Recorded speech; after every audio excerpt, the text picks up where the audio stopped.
Okay, hello, my name is Alma Reina, and my lesson was titled Adding Coins Within 100 or $1. The content standards I used were 2.NBT.1, which is understand that the three digits of a three-digit number represent amounts of hundreds, tens, and ones.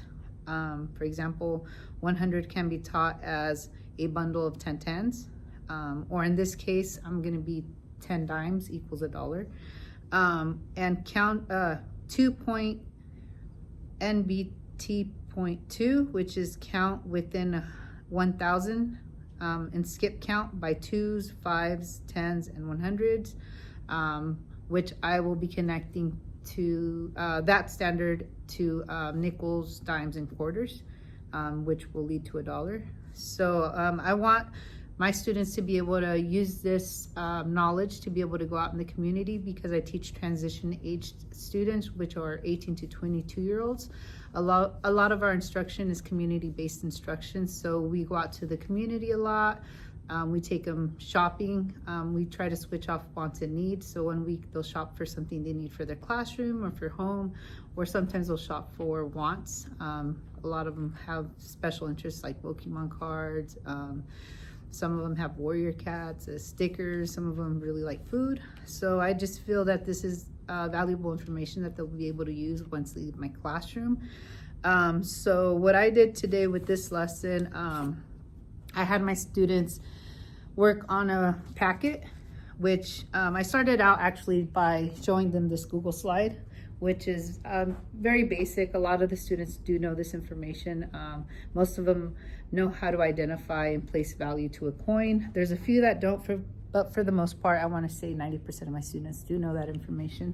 So even though this was easy for a lot of students, I still had them cut out and paste the value and name of the coin under the picture. And then they did move on to using number lines to practice some coin skip counting.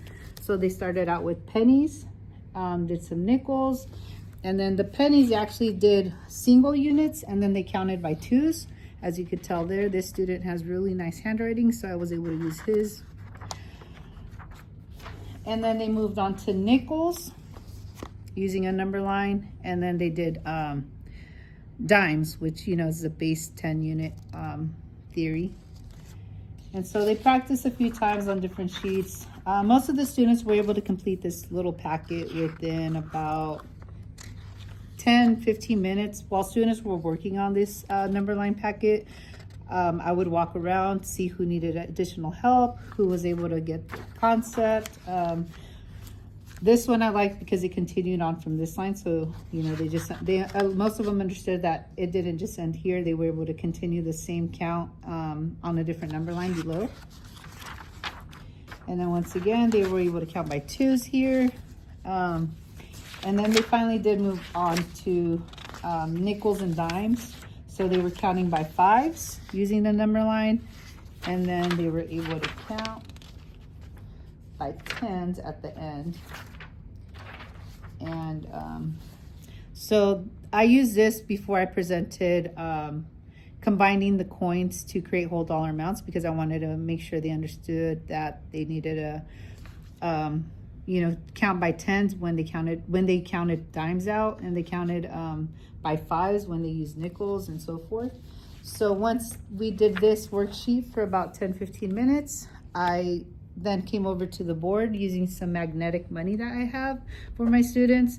So before I placed these quarters up here, I had written down the 25 left this blank, the 75 was there, this was blank. And so we, as a class together, because maybe 4 of my students understood this concept already, but together as a class we worked on this. I had them skip on the line and count by 25, so they understood that 1/4 is 25.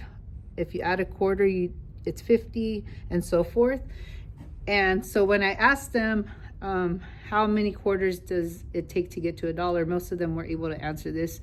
Here they did have a little bit more difficulty, but they were able to understand this concept once we worked together as a class. And then I once again covered the 10 units. I gave them a visual because it works better when I have the visuals up here versus just using the number line and the values. So they were able to understand that 8 dimes is equal to 80 cents, which is right here, and 10 dimes is $1.